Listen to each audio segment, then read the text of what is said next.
But halfway, he's all in.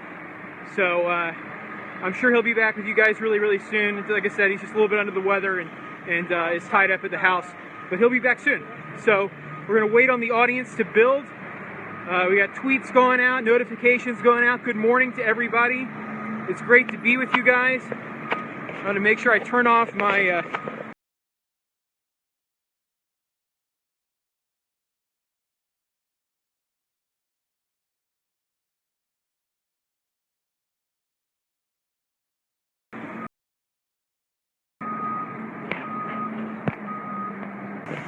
Hey guys, sorry, we lost connection. Dennis is tied up at the house and he's a little bit under the weather, but he's going to be back with you guys really soon. I'm hoping that we can put together a couple of videos, at the studio in the next couple of days. It is really coming together. Before I got on the walk and talk, Dennis sent me some pictures of the studio. It's come together just in the last couple of days. It's amazing, y'all. Amazing. I mean, it's really high quality stuff. You know, just 10 years ago, I don't know that this would have been possible for a startup like us to come up with such an amazing facility. So can't wait to share that with you guys. It's a cool place. So good morning, everybody. I know that we are waiting on the audience to build. Tweets are going out, notifications are hitting. So we just got to wait for everybody to join us right at 11:40. All right. So let's hit it. We're over 1,000. So first thing up, I don't know if you guys saw this, but on DennisMichaelLynch.com, there's a great article on Michael Moore. This guy just doesn't know when to go away. He was tweeting that Trump should be arrested. So yeah, it all relates to this Flynn thing. So what's really interesting about Michael Moore is that just a few months ago, he was singing Trump's praises. He was saying, oh, you know, Trump's going to wipe the floor with Hillary. Hillary's not going to win in Michigan, isn't going to win in Wisconsin, isn't going to win in Minnesota. And he articulated why. He said it's because the Democratic Party has totally forgotten about the middle class in these states, and that NAFTA has totally gutted the American middle class. And he was right. He got the election right. And now he's saying that no, he was never a fan of Trump, but he was prognosticating with a great deal of accuracy. And but now he's going off. He's just speaking nonsense. I'm going to read you some of the tweets here. You know, Michael Flynn's only the first to go. One by one, they will drop until the so-called president is told you're fired. Up next, Miller and Bannon. So, look. Miller's not going anywhere. He did a great job. The mainstream media, including the New York Times, which is right there. I'm here near Times Square. The New York Times and the Washington Post and all these mainstream media outlets are trying to push this narrative that Donald Trump's aide, Stephen Miller, is somehow bungled the Sunday morning shows. Nothing could be further from the truth. I thought he did a great job. He knocked it out of the park. He actually threw some substance into the conversation in a way that very few people that have represented in recent presidential administrations have. So I thought Miller did a great job.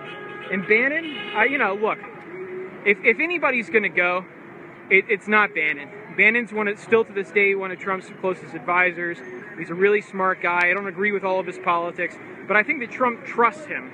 I'm now starting to wonder if all of this speculation on Priebus has been leaked deliberately by people in the administration that are concerned about Priebus's performance.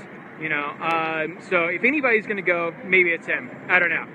So, but Michael Moore, he's still going off. You know, he's basically, I think he's sort of unhinged. He's still, I think he's still pretty hurt from the loss of the election.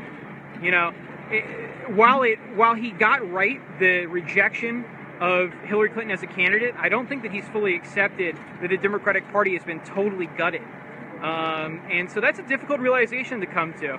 You know, and it's a realization that many of you have come to with reference to the Republican Party. You know, that the old school Republican Party wasn't working for you anymore.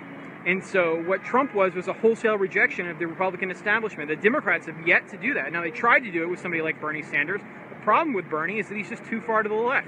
They need a moderate that's willing to say enough with this nonsense, and we're going to chart a new path forward for the Democratic Party that's not going to be obsessed with social issues and dividing people, but instead focus on economic opportunity, cutting taxes, cutting regulation, getting government out of the way. I mean, there's nothing more classically liberal than getting government out of your life. You know, if you want, you know, marriage equality, get government out of that. You know, if you don't want government telling you where you can go to the bathroom, get government out of that. You know, if classical liberals were being intellectually honest with themselves, they'd side with a lot of what conservatives are saying. They'd side with a lot of what Trump is saying. But, you know, that's how I came to where I am. Look at that guy. Do you see this? Yeah, welcome to New York. It's the ambiance of Manhattan. So anyway, I'm trying not to get hit or robbed. So next up, and I'm gonna try not to focus too much on Flynn because I don't think that it's really that productive. You know, we know that the guy made a mistake. What I will focus on is the intelligence that we've gotten over the last few days that Michael Flynn has been basically the victim of a political witch hunt on behalf of, I think, Democratic operatives and Obama holdovers. The Intercept, which is Glenn Greenwald's publication, they put out something on this yesterday, and they're actually glad that somebody leaked this, but it's a felony. To do what they did to Mike Flynn, somebody committed a felony, and it looks like it's somebody in the intelligence community. Now, the founder of WikiLeaks, Julian Assange, he tweeted this morning that there is an internal struggle within the United States government. Now, maybe this is conspiracy theory, maybe it's not. So there's an internal struggle for the heart and soul of what the United States government is. And on one side, it's the intelligence community, who thinks that they're the permanent government of the United States. This is what he tweeted. You can look it up on his account. It was retweeted by WikiLeaks.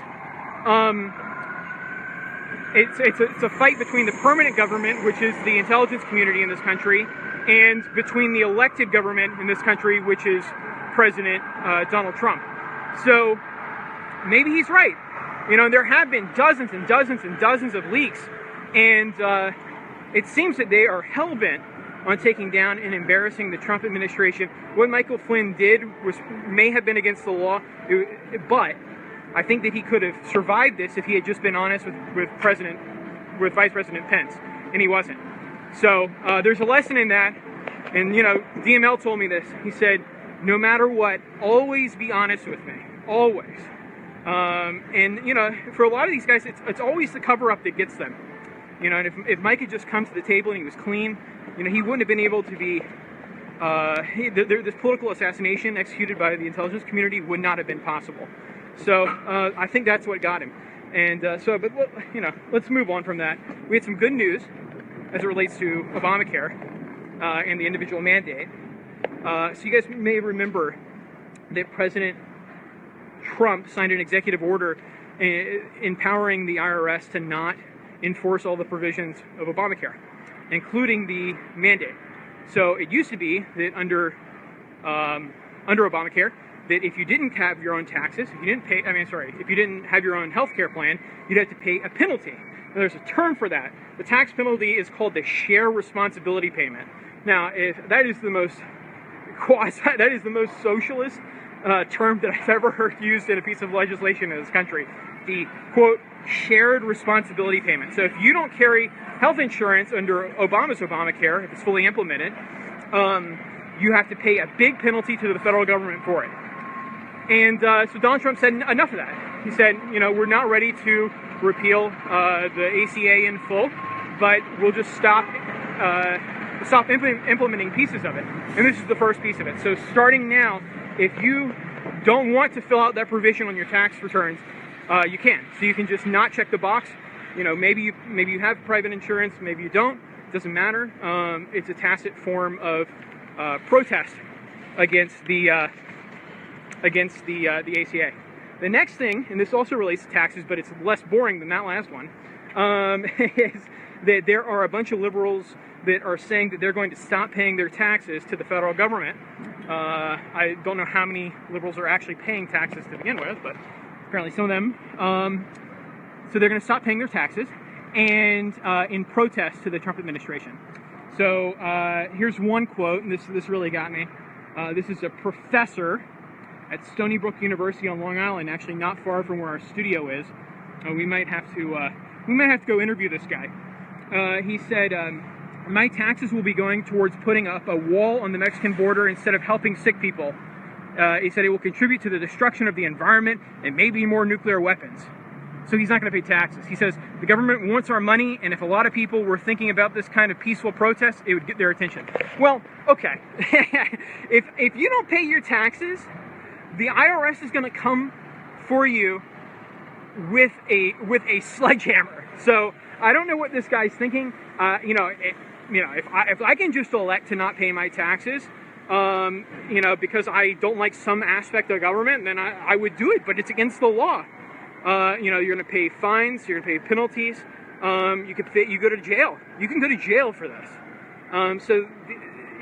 These ultra, once again, these ultra liberal progressives, they're not thinking things through. They're not being smart. And but the worst they can do is hurt themselves, because I am sure the full weight of the U.S. government will come down upon them if they neglect their responsibility to pay their own taxes. And then what they do is that they try to make this a source of conversation on Donald Trump's tax returns. And then they say, oh, you didn't pay any taxes, back in the 90s or whatever, okay, because he had a loss. All right,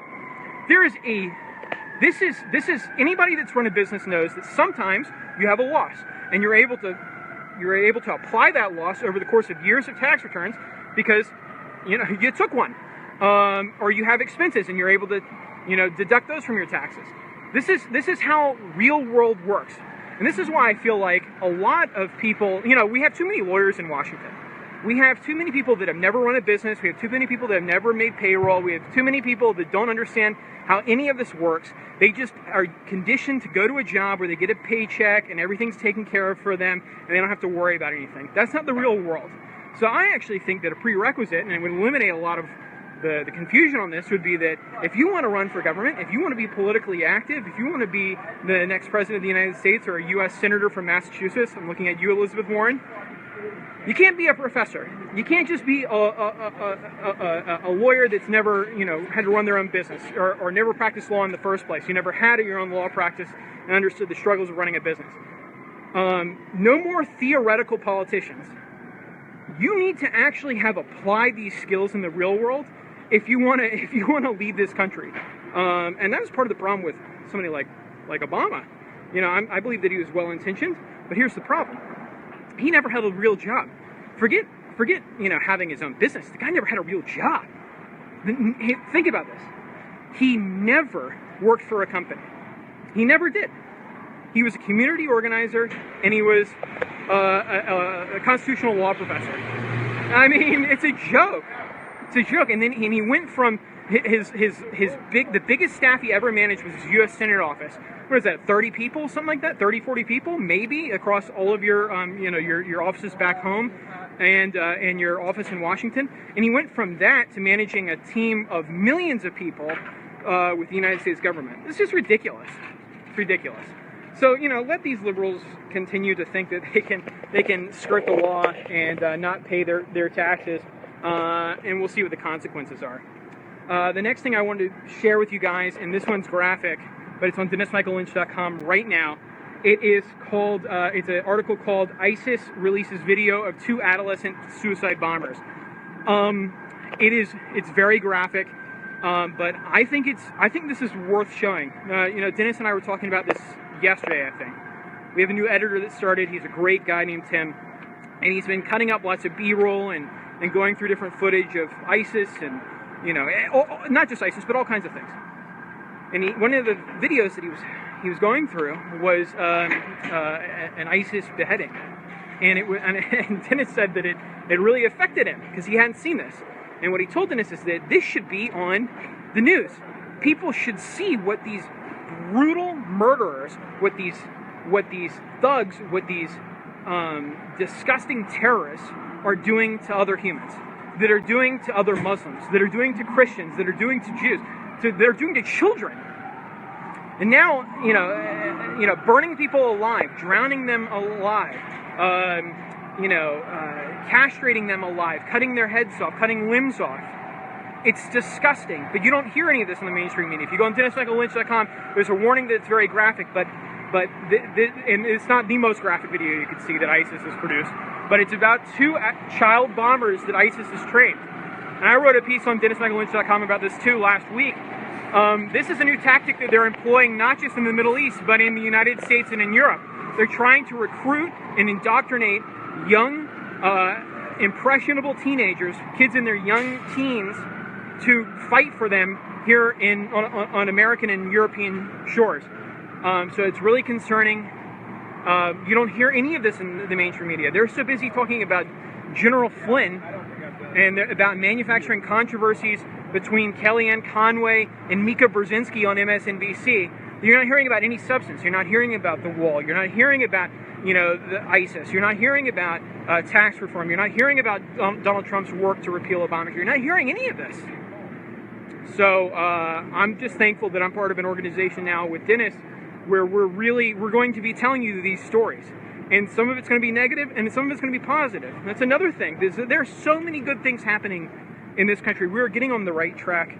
It's not going to be easy, but we're on the right track, and we want to tell some of the positive stories. A lot coming. Anyway, I'm gonna wrap here because I got to go someplace.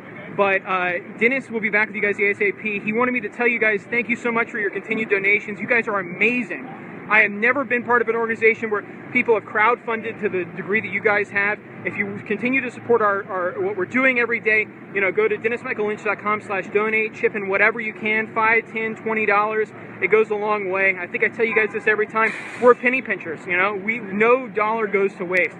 And we're building out a world-class news organization. We're hiring great people. If you can't donate, download the app. Go to the Google Play Store, go to the iOS App Store, and search for Dennis Michael Lynch, and download the app. We're doing some big improvements. I was just talking to our developer before I got on this call. Really cool, exciting things coming to that. And so, can't wait to share more of that with you guys too. So if you can't donate, please go ahead and download the app.